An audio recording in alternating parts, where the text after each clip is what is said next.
이제 오늘 본문 말씀을 합해서요, 레위기 이제 2장이 남았습니다. 결국 뭐냐면 레위기 26장과 27장이 남았다는 건 하나님께 결론적으로 하나님의 목적과 하나님의 뜻을 말씀하신다는 의미이기도 합니다. 그래서 먼저 지난 시간에 이 말씀이 과연 뭔지, 왜냐하면 성경의 모든 것은요 장절이 나눠진 게 아니라 하나로 합해져 있는 거기 때문에 앞의 말씀과 연결을 해서 봐야 오늘 이 뜻이 무엇인지를 알 수가 있습니다. 그래서 25장의 핵심을 잠시 말씀드리면, 레위기 25장에 하나님께서 시작하자마자 뭐라고 하시냐면 여호와께서 시내산에서 모세에게 말씀하시되라고 시작하십니다.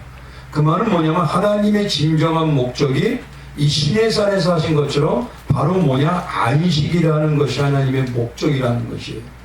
하나님의 안식의 가장 그 목적이 다르게 말하면 주님과 함께 영원히 사는 행복한 삶을 만들어내게 하시는 게 하나님의 목적입니다.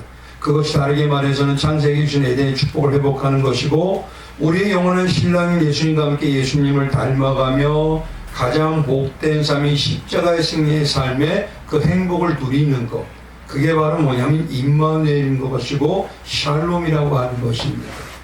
그래서 이런 영적 은혜를 알게 하기 위해 창세기 때부터요 안식을 하나님은 강조하셔요. 그리고 레위기의 가장 마지막 절이라고 25, 26, 20절에 안식과 안식년을 반복해서 말씀하시므로 하나님의 뜻이 안식구, 안식주일인 안식일과 또 안식년과 또 신년을 얘기하셔서 그 하나님의 세계를 사모하며 바라보러 만드는 게 하나님의 뜻이다라고 얘기해 주시는 것입니다. 그래서 이 안식의 가장 핵심이 무엇인가 그랬더니만 오직 하나님의 아들인 예수 그리스도를 중심으로 성도가 살아내는 삶을 사는 것입니다. 그래서 예수님과 복음을 예표하는 성막인 교회에서 이루어지는 일이고, 그 성막인 교회에서 이루어지는 일이 안식일인 주일에 절개의 핵심은 뭐냐면 예수님의 초림과 그 다음에 교회 시대와 재림을 얘기하는 거예요. 그 절개의 핵심은 예수의 십자가한 다양한 은혜를 만나고 그 만남의 훈련을 통해서, 연습을 통해서 성도의 삶과 연결되는 것입니다. 그런 온전한 안식일의 절개 은혜를 만끽하면요 그 안식일의 은혜가 어디로 가냐면 안식년의 은혜로 변하게 돼요. 그래서 우리 안에서 뭐냐, 하나님한테 반복적으로 하나님의 때가 분명히 안식하는 때가 있다, 하나님이 주시는 삶을 위해서 우리가 장성하게 훈련하는 것이고, 우리가 이 땅에서는 고통과 고통과 시기와 모든 것들이 다 끝날 때가 있다라는 그 안식년을 연습하면서 신년의 소망을 갖게 하시는 것이에요.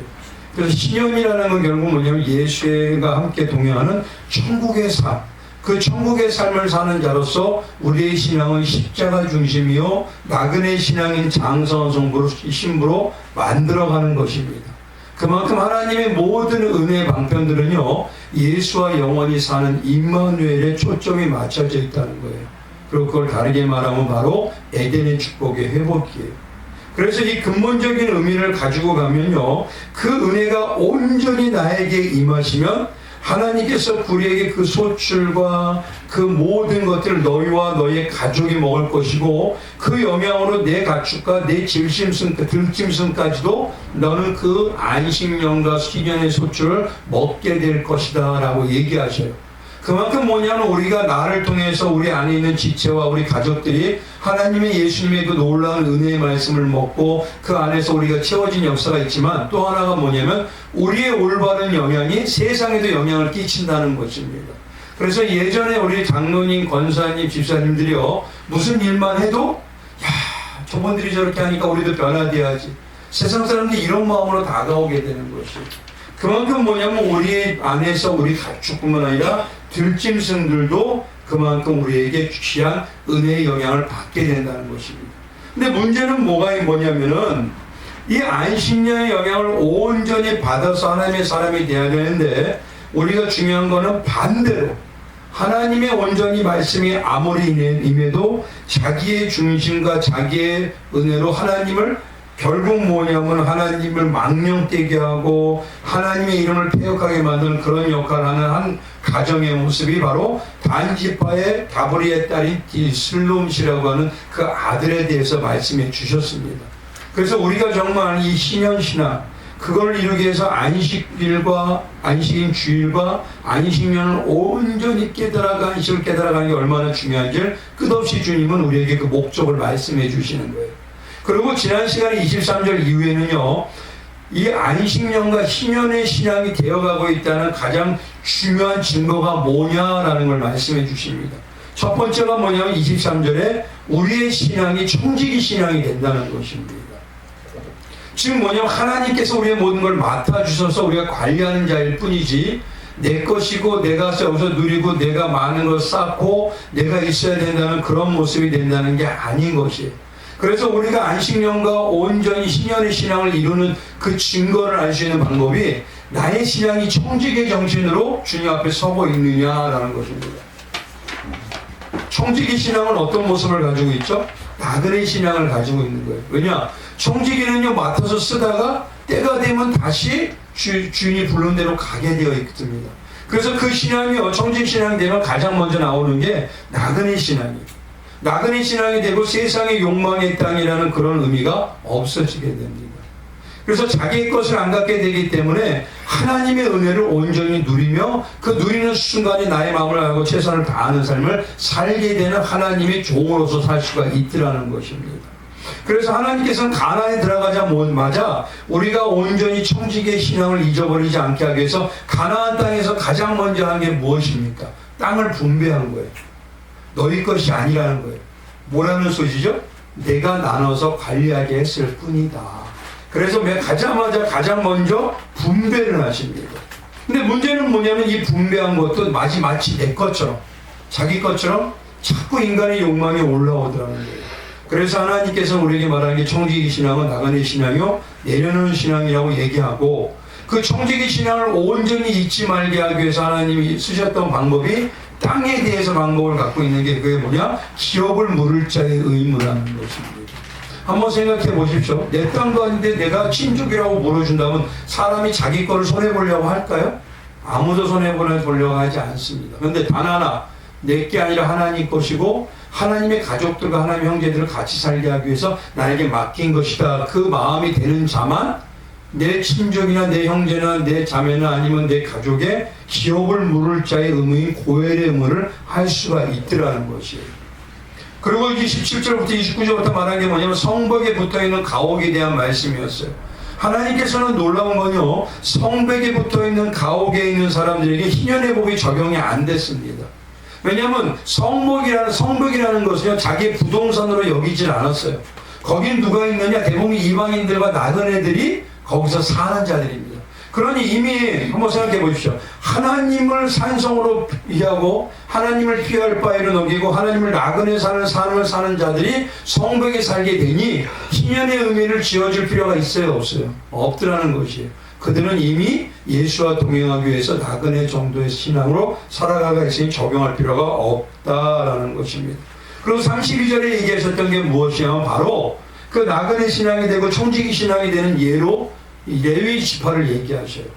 레위 지파는 어떻습니까? 하나님만을 섬기고 왕같은 제사장의 역사를 하죠. 그러나 그들은 이 땅을 기업으로 받지는 않습니다. 대신 하나님의 말씀을 가지고 하나님의 마음대로 하나님의 뜻대로 쓰임을 받는 거예요. 그래서 자기들이 있는 동안 이 땅에서 그것을 분배받게 됩니다. 그만큼 뭐냐면 우리 신앙이 하나님이 원하시는 청지기의 신앙이 돼야 되는 게 그만큼 중요하다는 것이에요. 그리고 35절 이하에는요, 성도인들이 구체적으로 어떤 마음의 자세를 가져야 되는지 그 청지기적인 희년신앙의 예를 들어서 말씀을 드려요. 제일 먼저 뭐냐? 36절에 이자를 받지 말라는 겁니다. 이자를 받지 않는 거 생각해 보십시오. 이자는 당시에 고리대금과 일반적으로 많은 사람들이 그걸 함으로 인해서 자기 이익을 추출해요. 근데 이걸 신앙으로 얘기해 보세요. 나의 지체의 아픔이나 연약함을 나를 높이는 수단으로 삼지 말라는 겁니다. 또 한 가지 뭐냐면 나에게 직분을 주신 것도 나를 높이고 지체를 누르는 수단으로 삼지 말라는 게 바로 여기에 의미에 섞이고 있어요. 그런 의미로 뭐냐면 우리에게 직분은 하나님 말씀하시기에 섬기는 직분인 것이지 내가 군림하는 직분이 아니라는 것이에요. 특히요 마지막 39절 이하에 가보면요 어떠한 말이 있냐면은 말씀 한번 가보십시오. 48절에 한번 가보죠. 47절부터 48절. 제가 말씀을 약간 25장에 거기 잠깐 보면요. 만일 너와 함께하는 거류민이나 동거인은 부유하게 되고 그와 함께 있는 내 형제는 가난하게 되므로 그와 함께 너와 함께 있는 거류민이나 동거인 또는 거류민의 가족의 후손에게 팔리면 그가 팔린 후에 그에게는 뭘 하라고 하셨죠? 속량받을 권리가 있는. 근데 여기서 조심해야 될 게 뭐냐면 형제로서 내 자매로서 삼촌으로서 가족으로서 부모로서 기억을 물을 의무를 가져야 된다는 그 청직의 마음을 갖지만 속량의 마음을 가져야 되면은 문제가 심각하게 됩니다. 왜냐하면 속량은 누구만이 주실 수가 있는 걸까요? 속량은 예수 그리스도께서만이 십자가의 공로로 주어지는 겁니다. 근데 문제는 뭐냐면 사람이 이런 속량을 할 수 있다는 그 사상이 신약에 넘어가서 잘못된 연결된 게 바로 캐톨릭의 의미예요. 그들은 어떤 걸 가지고 있죠? 속량할 수 있다. 우리가 이 땅에서 자라면 지옥에 있던 자들이나 연옥에 있던 자들이 옮겨갈 수 있다. 그게 속량받은 거거든요. 근데 그건 그럴 수가 없습니다. 근데 그런 잘못된 사상이 카톨릭의 언어 사상이고요. 모든 성인도의 공통으로 그들은 같이 의로움을 나눌 수 있다는 이상한 교리를 쓰고 있어요. 그러니까 그런 게 잘못되면 결국 하나님께서 각 사람에게 믿음을 주셔서 구원받은 알곡과 버려지는 유기하는 가라지로 만들었다는 그런 모습으로 받아들이는 게 큰 문제가 있다는 것입니다. 그런 25장의 말씀을 생각하면서 오늘 26장의 말씀으로 넘어가시는 게 가장 올바른 접근하는 방법이에요. 25장 1절에 가보면 이렇습니다. 26장 너희는 자기를 위하여 우상을 만들지 말지니 조각한 것이나 주상을 세우지 말며 너희 땅에 조각한 척상을 세우고 그에게 경배하지 말라. 나는 너희 하나님 여호와이니라. 우리가 가장 중요한 게 안식년과 신년의 신앙을 갖는 게 청지기의 신앙이라고 했잖아요. 그럼 청지기의 신앙을 갖게 되는 또 다른 가장 중요한 게 뭐냐면 너를 위해서 살면 안 된다라는 것입니다. 여기서 우상 숭배하는 이유는 가장 뭘까요? 이 땅의 나의 삶을 위해요. 그래서 청지기 신앙은 말씀드린 대로 나그네 신앙이라고 했죠. 그런 마음으로 사는 게 바로 신년 신앙과 청지기 신앙입니다. 근데 반대로 나를 위해서 살기 시작하면 결국 뭐냐면 나를 위해서 하나님이 우상이 돼요. 아마 간단히 말하면 하나님이 우상이 되면 나를 잘해주는 하나님은 내 하나님이에요. 근데 나를 못해주게 하나님은 너의 하나님이 됩니다. 그러니 신앙 안에서 나는 날마다 높아져야 되니까 나는 날마다 잘 되는 사람만 되고 성공한 사람이 돼야 돼요. 그럼 반대로 지체나 다른 사람의 어떤 아픈 모습을 가지고 이용하는 모습이 되고 나를 자꾸 명예를 높이는 자로서 잘못된 신앙의 모습이 나타나더라는 겁니다. 그래서 첫 번째 가장 중요한 게요. 첫 번째 청지기의 신앙으로 자기를 분별하고 조심해야 될 게 바로 뭐냐? 나의 삶, 나를 위한 우상 숭배적인 하나님의 우상 숭배적으로 이용하고 있지 않는지, 또 나는 없어지고 하나님의 영광을 위한 신앙의 삶으로 분별하고 살아가고 있는지 나를 한번 먼저 주밀하게 보아야 된다는 것입니다. 그래서 두 번째가 뭐냐면 내가 지금 우상으로 하나님을 섬기듯이 섬기고 있지 않은가, 그거를 한번 보라는 것이. 우리가 적지 않은 성도들이 신앙면에서 보면 하나님을 위한다고 하면서 문제가 뭐냐, 내가 복음을 쓰는 경우도 있고요. 하나님을 나의 도움이나 또 아니면 하나님을 뭐냐면 나를 이루어가는, 나를 채워주는 그냥 그런 자로서 여기는 경우가 적지가 않습니다. 그러다 보니까요, 내가 신앙의 하나님을 만들게 되고 하나님이 나를 위하는 자가 되도록 하기 때문에 하나님의 존재는 전능자가 아니라 도우미 정도로 끝나게 되는 거예요. 마태복음 23장에 가보면요, 가장 문제가 되는 게 바로 유대인들의 외식입니다. 그 외식하는 모습이 뭐냐면 자기가 중심이 되어버렸기 때문에 그래요. 자기가 중심이 됐기 때문에 마태복음 23장에 어떻게 되냐, 서기관들과 바리새인들이 누구의 자리에 앉았냐면 모세의 자리에 앉았다 그래요. 모세의 자리. 근데 모세를 예표하는 게 누구였습니까? 바로 예수 그리스도죠. 구약의 예수를 예표하는 게 모세와 요셉을 주로 예표합니다. 그 두 사람의 모습을 가지고 예수를 예표하고 있어요. 그러니까 서기관과 바리새인들이 뭐냐면 하나님의 자리에 앉아 있다는 거예요.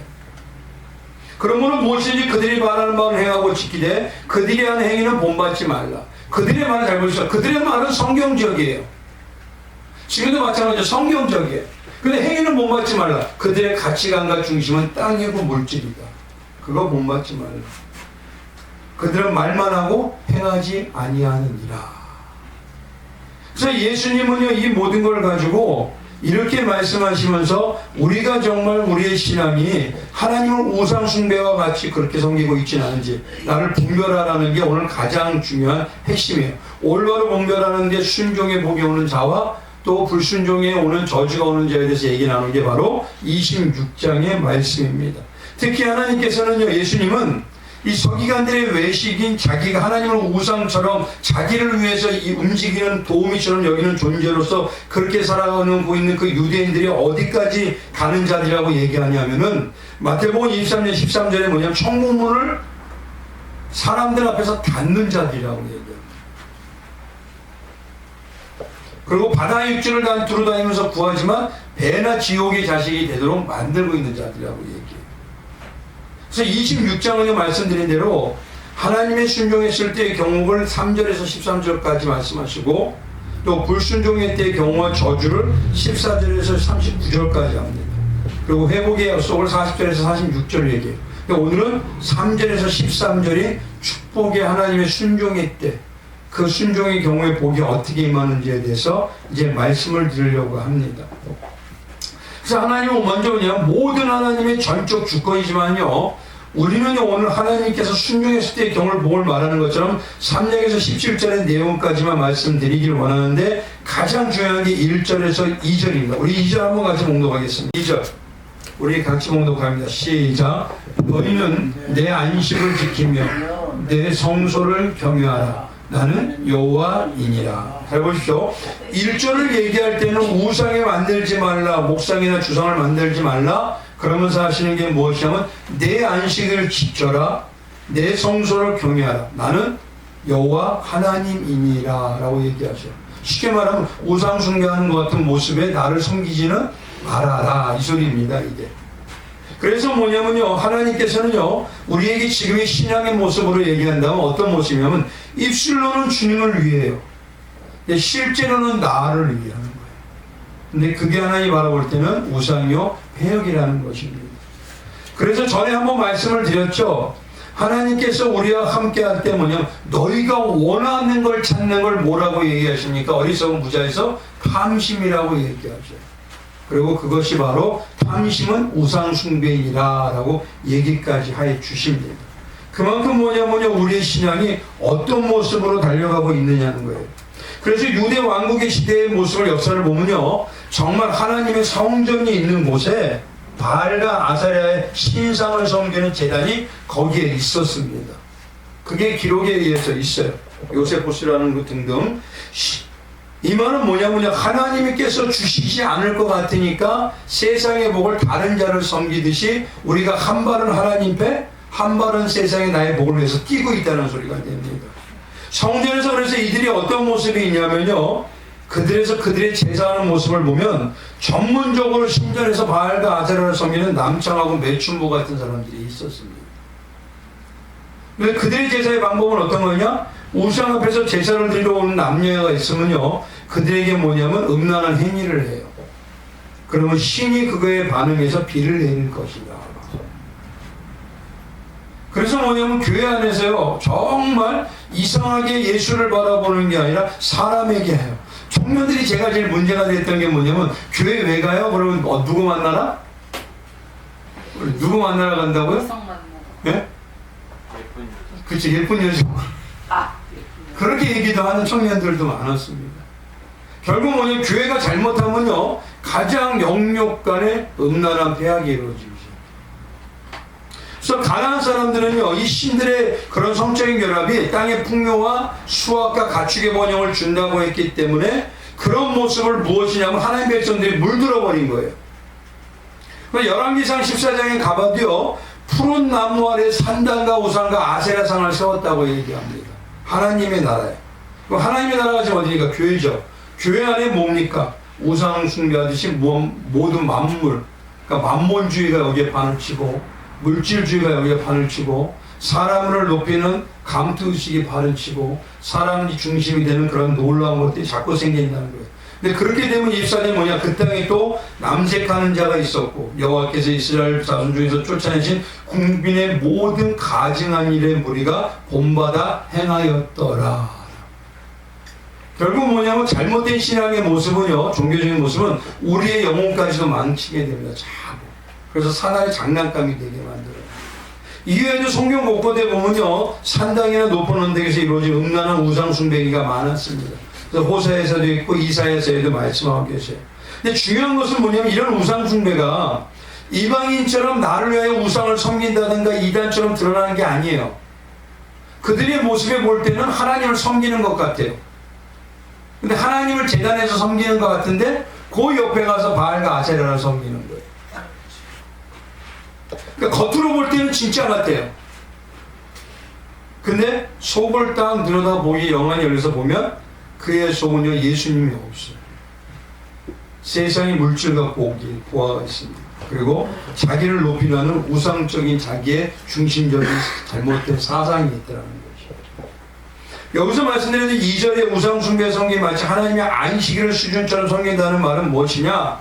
우리가 하나님 뭐냐면 그렇게 하나님을 섬기면서도 그렇게 한다는 거지만 또 뭐냐면 우상숭배가 하나님 섬기듯이 한다는 소리이기도 합니다. 그럼 잘 보십시오. 우리가 어떤 분들이 있죠. 하나님을 섬기기 위해서 물질이 필요한 걸까요? 하나님을 섬기기 위해서 명예가 필요한 겁니까? 명예를 높이기 위해서 하나님 날 도와줘야 됩니다. 어떤 게 우선이에요? 그래서 속된 말로 뭐냐면 이런 얘기 하시죠. 우리가 성공해야 전도도 잘 되고 교회도 부흥돼.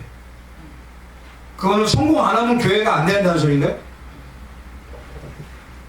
문제는 뭐냐면 하나님의 안식일 수준처럼 이렇게 받아들이기 시작한다는 겁니다. 사람들이. 그래서 신앙이 뭐냐면 나를 위해서 하나님까지도 있어야 할 존재가 있어야 되고 나를 위해서 필요 없으면 없어도 상관없다는 거예요. 제가 교회마다 들었던 것이 뭐냐면 이런 얘기였어요. 아니 내가 이 다음에 없고 죽으면 교회가 어떻든 내가 뭔 상관이 있어. 근데 그걸 초심자한테 들은 게 아닙니다.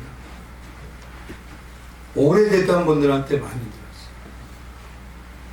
이런 게 바로 우상숭배와 같은 하나님을 그렇게 섬기고 있더라는 거예요. 근데 그걸 하나님 예수님께서는 탐심이라고 합니다. 너만을 위해서 사는 모습. 안식일에 일하지 말라고 했다고 해서요, 안식년이나 한년 땅의 땅을 경작하지 말라고 하는데 하나님의 말씀을 어기면서까지 경작한다는 건 뭡니까? 자기 자신을 위한 거예요. 예를 들어 보십시오. 안식일에 일하지 말라는 건 뭡니까? 그건 일하지 말라는 것보다 누구를 더 섬겨라. 하나님을 섬겨라 이 소리잖아요. 하나님을 의지해라. 하나님께 우선이 되어라. 하나님의 예배와 기도가 가장 먼저 선택이 되어라 이 소리거든요. 근데 그걸 알면서도 나를 위해서 세상의 삶이나 아니면 땅을 경작한다는 것은 결국 뭐냐면 하나님은 나에게 우선이 되고 있지 않다는 소리입니다. 어떤 분들은 그런 얘기를 하세요. 삶이 바빠요. 일이 있어요. 한번 여쭤보겠습니다. 삶이 바쁘지 않은 분 있나요? 일이 없는 분 있나요?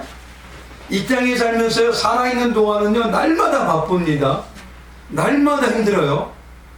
우리는 거기서 어떤 걸 선택하는 자들이냐는 것이에요. 사람의 말을 들어서 하나님보다 사람의 말을 듣는 자로 나는 예수라고 아무리 예수와 동행한다고 하더라도 그렇게 되면은 그건 뭐냐면 신앙의 격이 없어져 버립니다. 신앙이 저급하잖아요. 그렇다고 또 저는 뭐냐면 이런 겁니다. 제가 목사이기 때문에 잘하는 거다?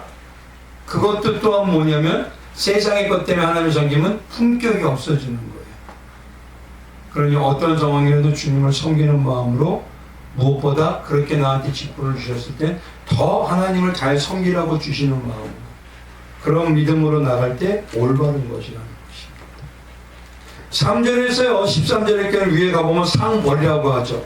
근데 거기에 간단히 보면 순종할 때 받을 복에 대한 내용이 이제 여기에 기록되어 있습니다. 그러면 이 말씀을 통해서 내가 정말 이런 믿음의 모습으로 가고 있는지 아니면 내가 이런 모습이 아닌 다른 모습으로 가고 있지는 않은지 오늘 그것을 분별해 보시길 바랍니다. 3절에서 4절의 말씀을 잠깐 묵독할게요. 너희가 내 규례와 계명을 중행하면 내가 너희에게 철저히 비를 주리니 땅은 그 산모를 내고 밭의 나무는 열매를 맺으리라. 여기서 중요한 거는 한번 가보시죠. 열매가 먼저일 겁니까? 먼저입니까? 하나님의 말씀의 규례와 계명이 먼저입니다. 그렇죠? 열매는 뭐 어떻게 된다는 소리예요? 하나님의 말씀의 계명과 규례를 지킬 때 그것이 열매로 맺어진다는 소리예요. 그러니까 순서가 먼저 하나님의 말씀입니다. 그래서 중요하게 가나안 땅에 들어가기 전에 여호수아에게 가장 먼저 했던 게 뭡니까? 오직 강하고 극히 담대하여 나의 종 모세가 내게 명령한 그 율법을, 그 말씀을 다 지켜 우선적으로 행해라. 그 마음의 중심이 되어라. 그리하면 하나님께서 온전히 형통하게 하시겠다고 하십니다. 그래서 이 율법처를 어떻게 하라?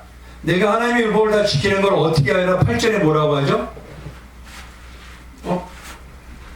없나요? 여호수아 1장. 여호수아 1장 잘 보십시오. 율법을 다 지켜 행함이라고 되어 있죠. 근데 율법을 다 지켜 행하는 것을 우리가 진짜 성경의 말씀대로 온전히 지킬 수 있나요? 아니죠. 율법을 다 지킨다는 걸 뭐라고 하냐면 그 율법을 어디에? 내 입에서 떠나지 말게. 어떤 고백이 많아지라는 소리예요. 내 입에서. 말씀의 고백이 많아지라는 거예요. 그래 하나님께서 서를 따라 비를 내리고 땅의 소산물에 풍족하게 주실 거야. 이것이 내게 말씀이야. 두려워 말라. 내가 너와 함께하면 놀라지 마. 내가 하나님이 됨이라고 말씀하셨어. 언제든지 난 주님이 함께하시오. 너는 세상에 이제 세상에 사는 게 아니라 새로운 피조물이 되었으니 이전 건 죽었으면 보라 새 것이 되었도다. 이제 하나님의 난 새 사람이기 때문에 마귀가 못 건데. 근데 어떤 게 많으셔요? 항상 말씀드려요. 어쩌을까 이게 많으신가요? 그것처럼 뭐냐면요, 먼저가 하나님의 말씀입니다. 그 말씀을 가지고 우리가 하나님의 열매를 철을 따라 비를 내려서 열매를 맺는 걸 봐야 돼요. 근데 하나님의 말씀을 내가 갖고 있다는 그 증거가 뭐냐면 우리에게 어떤 열매가 맺어진다는 소리예요. 그렇죠? 그러면 한번 봅시다. 내가 하나님의 말씀을 가지고 있다면 성경에서 말하는 열매는 어떤 열매일까요? 성령의 열매입니다. 성령의 열매가 어떤 겁니다. 열매는 제일 먼저가 뭐죠? 사랑입니다. 사랑은 어떤 겁니까? 나를 사랑? 이타적인 사랑입니다. 지체를 세우는, 지체의 아픔을 보고 내 아픔을 해요. 그런 사랑이 있을 때 하나님이 주신 놀라운 희랑과 화평이 넘쳐나요. 그리고 하나님이 분명히 역사하신다는 오래 참과 자비와 양선이 나옵니다. 그러면 하나님 말씀에 충성이 들어가죠. 그러니 내 안에서 하나님이 때가 될 때까지 온유와 절제가 넘어갑니다. 이게 바로 성령의 역사가 이루어지는 열매예요. 근데 중요한 건 뭐냐면요, 내가 하나님의 말씀을 내 안에 채우면서 성령의 열매를 맺고 있다는 증거를 어떻게 할까요? 가장 가까운 증거. 그게 바로 뭐냐면 빛의 열매로 드러나는 걸 보면 알아요.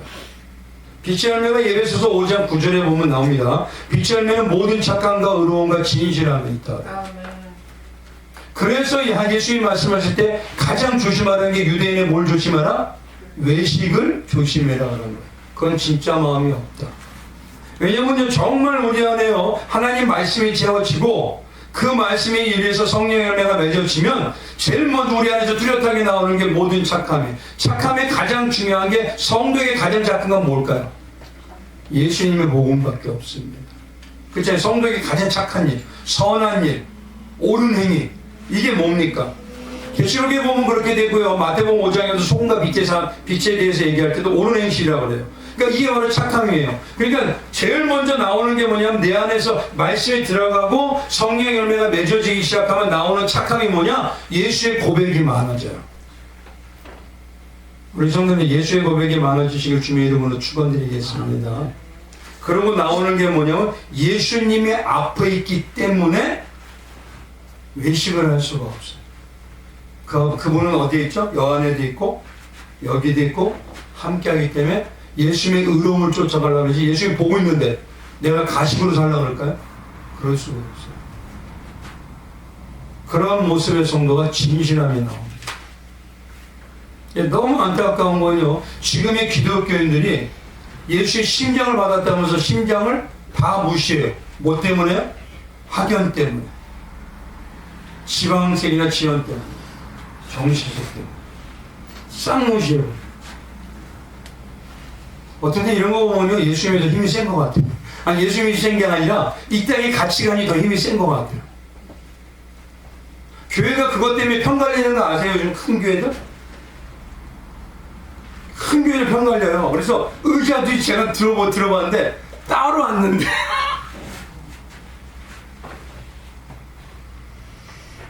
참 우리는 하나님주의예요. 사람이.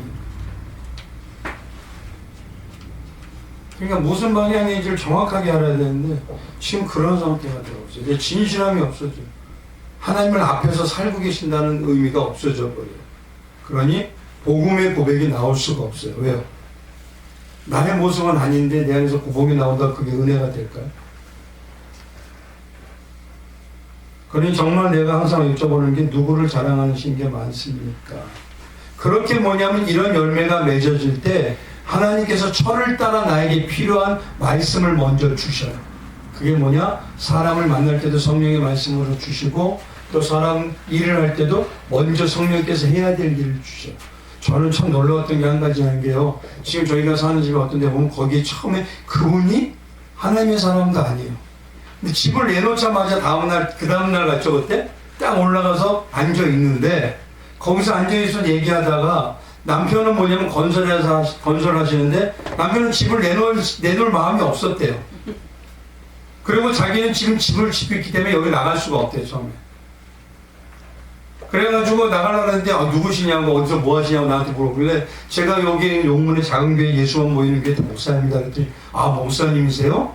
근데 갑자기 아내분이 목사님 그럼 차 한 잔 드시고 그래서 대추차 주셨나요 그때? 대추차를 주셨는데 그 순간에 뭐냐면 나가면서도 이 마시면서 주님 어떻게 대해야 되고 어떤 말을 해야 되고 어떤 게 하나님 화평하게 할까요? 그 음성을 주시옵소서. 근데 차를 딱 한 잔 마시려고 했더니 앉아있는데요. 진짜 내 안에서 음성이 들리시더니 그런 거예요. 기도해라. 근데 솔직히 기도가 안 나오는 게 그분이 불교면 어떻게 합니까? 그럼 집으로 들어갔다가 괜히 욕만 먹고 그분이 신이 없고 무신론자이고 기독교에 대해서 악단정을 가지고 있으면 어떨까요? 근데 순간적으로 음성을 주는데 두 번씩 기도해라. 그래가지고 그 순간에 진짜 음성을 누르면서 제가 저기 죄송합니다. 여기 혹시라도 제가 이렇게 여기 주시는 차를 위해서 기도할 수 있을까요? 기도하기 원합니다라고 얘기했더니 기도해 주세요 그러더라고요. 그래서 그냥 하나님 주신 대로 맡겨버렸어요. 근데 놀라운 거는 이분이 나중에는 자기네 집을 살고 있으면서 이사 가서 월세로 살고 우리를 들어오게 하시더라고요. 집 지을 때까지. 몇 개월을 그러고 사시더라고요. 하나님의 은혜는요, 하나님의 역사는 다 하나님이 열매 맺는 그 과정 속에서 다 이뤄내 주십니다. 그러니까 우리 안에서 정말 내가 하나님의 말씀으로 사는지 그걸 보려면 성령의 열매가 맺어지는 걸 볼 수가 있어요. 근데 그 성령의 열매가 내 안에 맺어진다는 증거가 빛의 열매예요. 그게 뭐냐? 내가 착함으로 가는지 의로움으로 가는지 진실함으로 가는지 그걸 보셔서 나타내 주시면 됩니다. 그래서 5절에 뭐냐면 하나님이 이렇게 말씀하세요. 너희의 타작은 포도 딸 때까지 미치면 너희의 포도 따는 것은 파종할 때까지 미치니 여기서 왜 포도를 얘기할까요? 성경에 바라볼 때 우리가 포도로 얘기하는 분이 어떤 분이 있습니까? 요한복음 15장에 가면 예수는 나는 포도나무요 그러잖아요. 그러니까 쉽게 말하면 뭐냐면 우리가 정말 말씀이 들어가면 우리에게 중심이 누가 되냐? 나의 전부가 되고 나의 생명이 되는 건 포도나무이신 예수밖에 없다는 게 고백이 당연히 나올 수밖에 없다는 겁니다. 그런 증거의 고백이 우리에게 나오고 있느냐는 거예요. 그런 신앙이 바로 우상 숭배를 안 할 수 있고 종교적인 모습에서 탈피할 수가 있어요. 그리고 사람들이 아무리 어떤 위협이나 상황이 어떤 게 되더라도 타협하지 않고 예수의 사랑으로 밀고 나갈 수가 있다는 것입니다. 그럴 때 하나님께서 우리와 함께 하시는 그 말씀의 축복이 우리에게 역사가 나타납니다. 6절에서 7절입니다. 6절은요.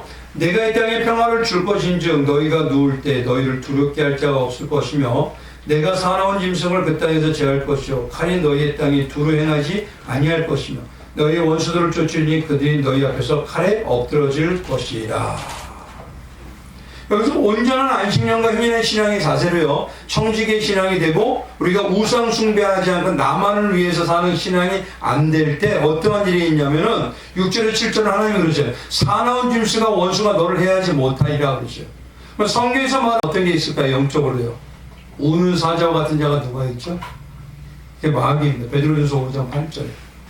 그래서 근신하라 깨어라 너희 대적마귀가 우는 사자같이 있다고 요한계시록 13장 1절에도 가보면 뭐라고 하느냐 내가 보니 바다에서 한 짐승이 나오네 뿔이 여려 머리가 일곱이라 그 뿔에는 열 왕관이 있고 그 머리에는 신성모독이라는 이름들이 있더라. 짐승으로 얘기해요. 쉽게 말하면 내가 진짜 하나님의 말씀으로 온전히 채워지면서 청지기 신앙과 안식령과 신현신앙이 되어가고 하나님 우상 숭배가 아니라 나의 주인으로 섬기는 모습이 우리에게 나타나며 그 나타나는 모습으로 성령의 열매가 맺어지고 내가 겉으로 보일 때 착함과 의로움과 진실함으로 나타나기 시작할 때에 제일 중요한 건 뭐냐? 어둠의 세력이 나에게 가까이 하지 못합니다.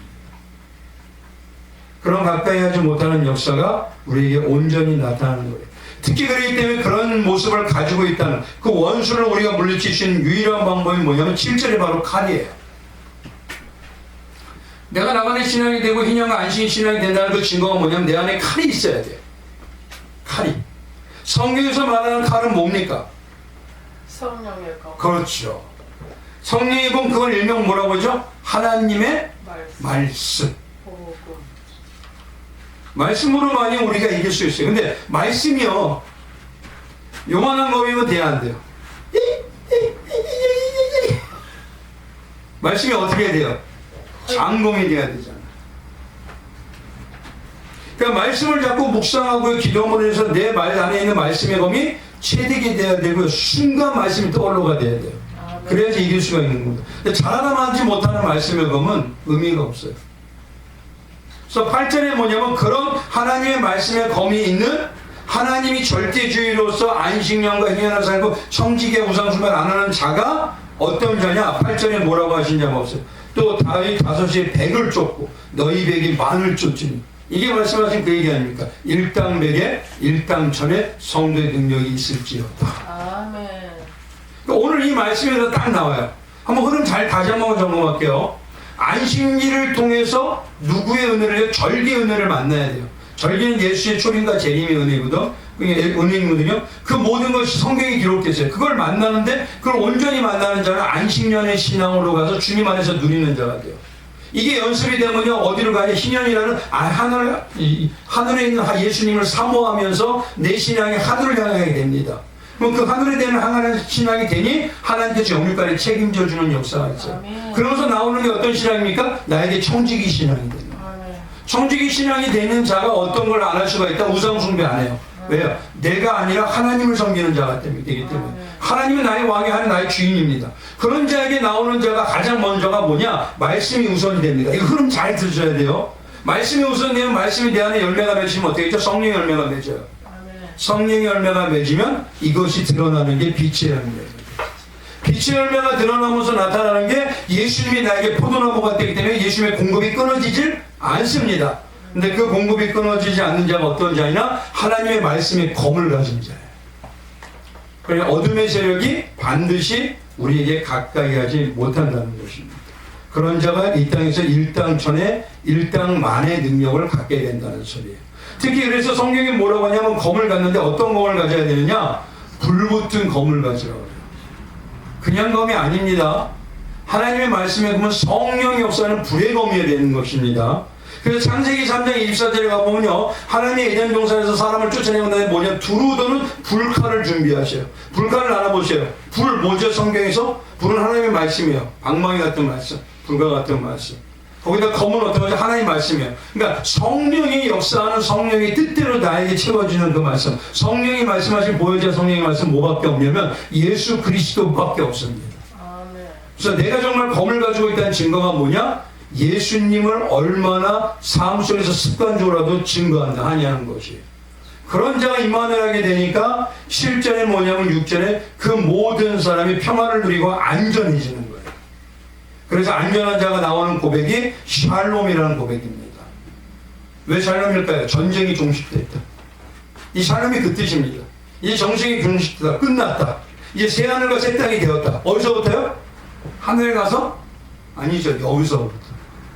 여기서부터 내 안에 예수의 말씀으로 채워지기 시작하고 오늘 말씀드린 그 과정이 내 안에 이루어지면 이제 이 땅에서부터 뭐냐면 어둠의 세력에 가까이 오지 못하는 영적인 전쟁이 끝나고 나에게 승리의 역사가 나오는 거예요.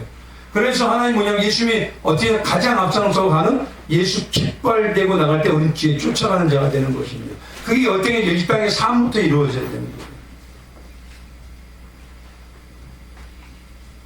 그래서 10절 한번 가보십시오. 10절이요. 너희는 오래 두었던 묵은 곡식을 먹다가 새 곡식으로 말미암아 묵은 곡식을 치우게 될 것입니다. 이제 뭐냐면요, 우리 안에서 이렇게 되면 어떤 작용이 나오느냐, 날마다 하나님의 말씀에 깨달음이 넘쳐요. 그럼 어떻습니까? 어떤 분들은 제가 놀란 거 10년 전에 물어보면 그 말씀 그대로 하세요. 5년 전에 물어보면 그 말씀 그대로 하죠. 근데 뭐냐면 지금 물어보면 바뀌는 자가 있어야 된단 말이에요. 하나님의 말씀에 깨달음이 있고 그 말씀을 놀라운 역사가 있던 걸 느껴야 됩니다. 그렇게 내 안에서 말씀이 이루어지면 내 안에서 누가 함께 하시게 되죠? 11절에 뭐죠? 성막이 누굽니까? 예수잖아요. 그러니까 내 안에서 그거 이루어지면 내가 예수가 되고 예수가 내가 되니 결국 뭐냐면 예수와 함께 동행하는 임마누엘 하시고 장성한 신부의 역사가 나온다 이 소리입니다. 그런 나오는 중간의 그 역사가 이 12절에 나는 너희 중에 행하며, 그래 보십시오. 그런 믿음으로 나올 때 내가 너희 중간에서 너희 안에서 행하고 너희의 관계에서 행하고 너희 하나님이 되고 너희는 내 백성이 되고, 쉽게 말하면 이게 뭐냐면 하나가 된다는 소리예요. 하나가 되느니라. 이 하나로 되기 위해서 나는 어떻다? 너희를 어디서? 세상의 애굽에서 인도해내요. 그들의 종된 것을 면하게 된 나는 너희의 하나님 여호와이니라. 이게 하나의 목적이라는 소리입니다. 아멘. 오늘은 여기까지만 딱 끝나겠습니다. 아멘. 그럼 핵심만 한번 말씀드릴게요. 안식일을 우리가 잘 지키는 방향은 절기의 은혜인 예수를 아는 거예요. 그 예수를 아는 은혜로 날마다 우리가 뭐냐면 안식년을 소망해요. 그게 뭐냐? 주님과 동행하기를 소망해야 돼요. 그 소망이 날마다 넘치면 어떤 신앙이 되냐? 신년신앙으로 넘어가요. 내가 주님을 바라보면서 저 하늘에 예수와 영원히 살기를. 근데 그런 자가 오히려 이 땅에서 하나님 어떻게 하신다고요? 책임져 주신 영육간의 능력이 나타납니다. 그런 자에게 나오는 신앙의 가장 중요한 모습이 뭐냐? 내 안에서 청지기 신앙이 돼요. 정직이 되는 신앙이 되는 자들은 내 걸 찾지 않기 때문에 하나님을 우상으로 섬기진 않고 하나님을 진실된 주인으로 섬기게 됩니다. 그런 주인으로 섬기는 가장 먼저가 하나님 말씀하시는 게 너가 그렇게 될수록 어떤 자가 되냐? 말씀이 우선인 자가 돼요. 일하는 것보다 말씀이 먼저 가는 거예요. 그 말씀이 나를 움직일 때 내 안에서 하나님의 놀라운 역사의 성령의 열매가 맺혀져요. 그러면 이 성령의 열매가 맺혀지는 걸 어떻게 하느냐? 그게 나에게 나타나는 의로움과 착함과 예수 보백이 많아지는 것과 주님을 내 앞에 의식하며 사는 것과 주님과 함께 거짓이 없는 진실하게 사는 것. 예수의 심장으로 사는 걸 말합니다. 그런 자에게 나타나는 게 예수님이 뭐라고 하냐? 너는 칼을 가진 자다. 그런 자가 일당백이 일당천이고 예수가 그와 함께하는 성막이 되는 자이고 예수님이 우리 안에서 행하는 내가 예수가 되고 예수가 내가 되는 임마누엘 역사를 이루는 자가 된 것입니다. 그런 자를 위해서 예수님이 뭐냐? 난 너를 이렇게 하기 위해서 이런 능력 있는 성도를 만들기 위해서 애굽에서 세상에 너를 빼내온 너희 하나님 여호와이니라. 그리고 뭐라고 하십니까? 나는 반드시 이 일을 이루어낼 것이다. 그겁니다. 그러니까 성도가 이 마지막에 이 목적을 잃어버리면요 자꾸 세상 것 때문에 일이 일비하게 됩니다. 그러니까 잊지 마시고 주님과 함께 동행하시는 우리 성도님들 되시기 주님의 이름으로 축원드리겠습니다. 기도하겠습니다. 참으로 주신 하나님 감사합니다.